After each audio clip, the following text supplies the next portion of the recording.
The Tampa offense ready to get their drive started.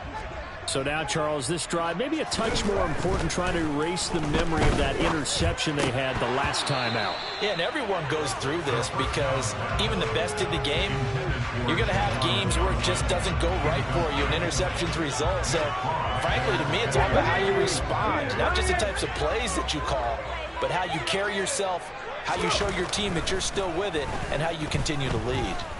Eluding the pressure right. Now he's going to throw it deep to the other side of the field. And that will be incomplete.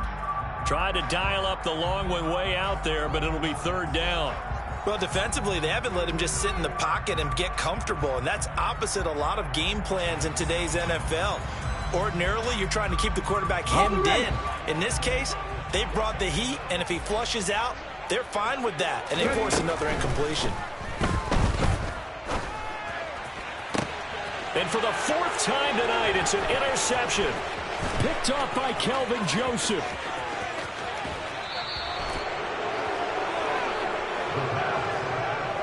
Oh, you just kind of feel for him right now. 4 interceptions, and you can almost see through his face mask. There's a lot going on in between the ears. There certainly is, and probably way too much, because now he's probably doubting himself a little bit, wondering what adjustments he has to make.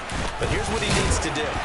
Get through this game, go to the press conference, meet it head on, and show your teammates you're ready to shoulder what happened today, and you'll be ready for the next game. And if he can do that as a rookie, that's a great sign of maturity. Second and goal from the 1. Alert! Alert! They'll go right back to Nwangu. And he is going to be stopped cold behind the line of scrimmage. The second down play results in a loss of 2 yards. That was well played there defensively. 2 tight ends in the formation, which essentially gave them 7 blockers up front.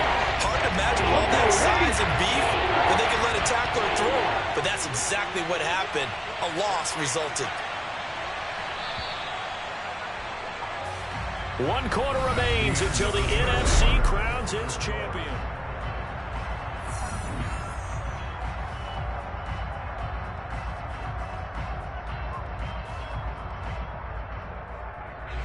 Now, they'd really like to make the short field pay off. We'll see if they can, but this is 3rd and goal.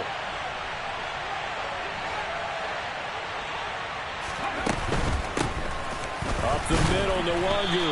And he'll keep working toward that end zone as he's down to about the 2-yard line. 2 yards on the pickup there. It's 4th down. Well, if this defense can hold him to a field goal here, what a win that would be. Not just a win on the possession, but psychologically take over the ball game. But this started with 1st and goal, so they were in 4-down territory right from the beginning. I say you finish it off and go for the touchdown. That's to his running back, complete. Touchdown! Kene Nwangu. He scored on the ground and through the air. And the Saints are closing in on a Super Bowl berth now as they extend their 4th quarter lead.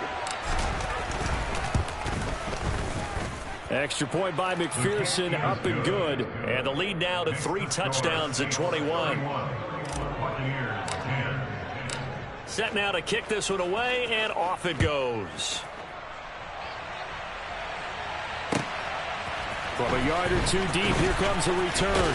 And he'll be dropped at the 21-yard line, so bringing it out of the end zone proves not a good decision, loses him about 4 yards.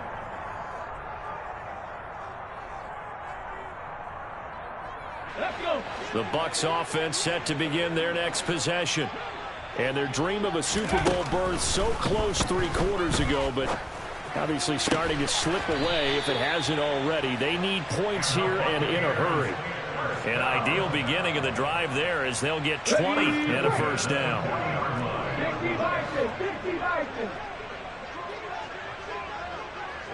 60. Now back to throw.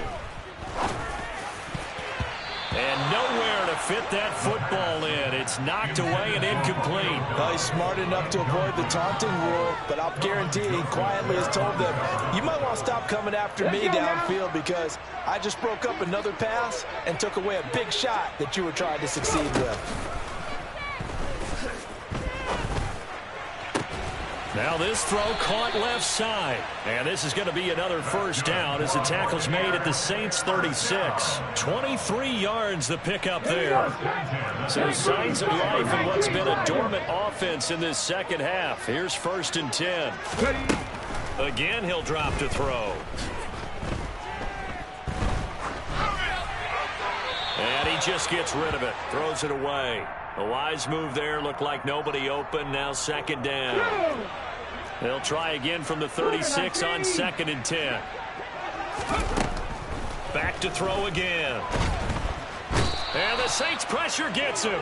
Brought down for a sack. The offense on 3rd down tonight, they've had their troubles. Just 1 for 6. This will be 3rd and a mile. And now here is another interception. Picked off by the Honey Badger, Tyrann Mathieu. And the Saints are going to take possession of the football.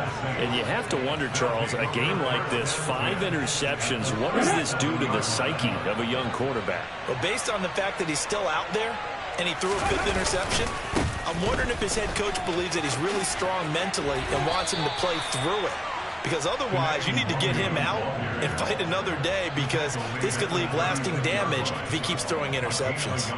Run blitz there defensively, something we might see more of here in the 4th quarter. I think we'll see a lot of it, and the difference between that and a pass blitz, you're just trying to get to the quarterback. You're trying to scheme someone open who will get to the QB and make sure he gets on the ground. In a run blitz, you're actually trying to cover up gaps, trying to cover up holes so they can't run the football. 2 runs in a row, but only 2 yards to show for it. Brandon, I've got to think this offensive line has got some smiles on its faces. And I know it sounds crazy, but they practiced for this back in training camp. They knew they'd be in situations where there'd be extra defenders in the box coming after them, trying to keep them from locking down a game. Right now, they want to show the world they're up to the challenge. Looking for right, and he finds him. And he gets this one inside the 15, just a yard or 2 shy of the 10. That's a 3rd down conversion of 24 yards there. Nice play. Now a 1st and 10 at the 11.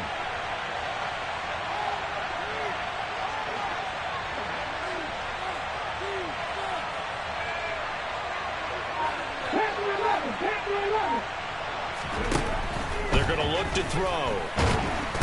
He's going to go down. Sacked back at the 13-yard line. Myles Garrett bringing the pressure yet again. That's his 3rd sack here tonight. Now following the sack, they'll come up here on a 2nd down and 12.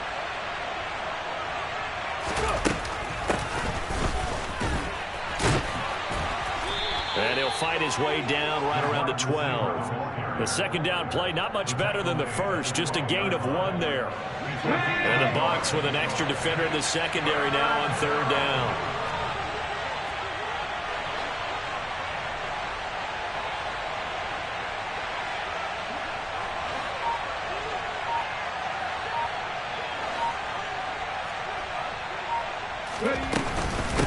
Handoff here to Nwangu. And they'll get him down about 3 yards short of the first.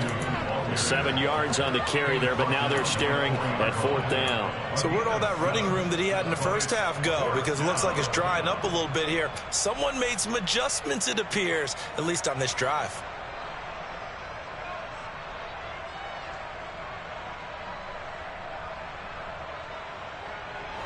They don't need to run another play here before the 2-minute warning. Let's see if they do it anyway.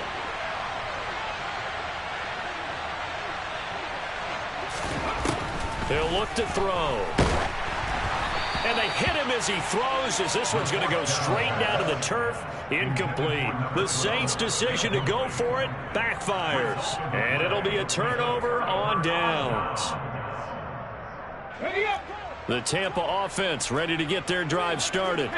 Where we stand right now in the 4th quarter, this one's pretty much out of reach. And, Charles, I know they're going to be disappointed about several things with this ball game, but the self-inflicted wounds, they've had several turnovers. You would have to think that's going to be something they're going to discuss heavily in the film session in the coming days. You're absolutely right about that, partner, because they're going to have to sit in that film room and watch every error that they made and figure out how to not do it in the future. And mentally, I think a lot of the guys are already starting to think about, okay, how do we put this behind us and get better for the next time out? This, they'll use as motivation for the rest of the time that they play to hopefully never be in this type of situation again. Running the jet sweep, Thornton. And he goes out right around the 39. 9 yards is the pickup there, and they'll have a 2nd and 1. Ready.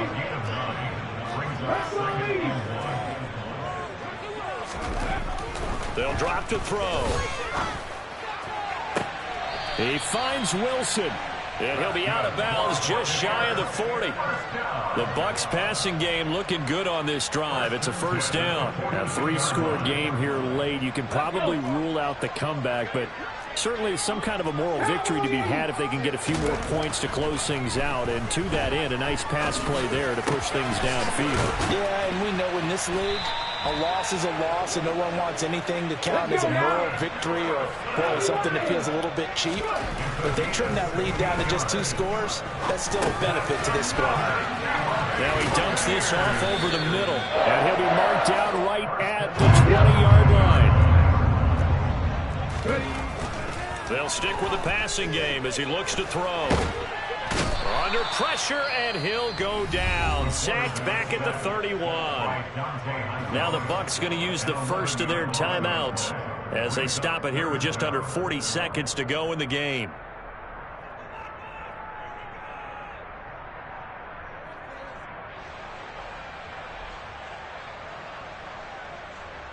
A long way to go here on 3rd down for the 8th play of the drive. They'll look to throw here. And pressure coming, and they got him once again. Now another timeout called for by the offense as the clock will stop with 35 seconds left to go. As expected, they're going for it to keep the drive alive. And it's incomplete. They cannot convert, and they turn it over.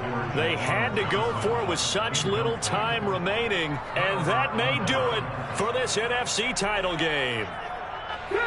The Saints offense on the field, ready to get their drive started. Well, CD, this is the ideal situation in the 4th quarter. You come out here late, not much time on the clock, with a comfortable lead, and put the final nail in the coffin. Yeah, this offense, all game long, they've been powerful. They've been dangerous. You're exactly right. They can end this one on their own terms.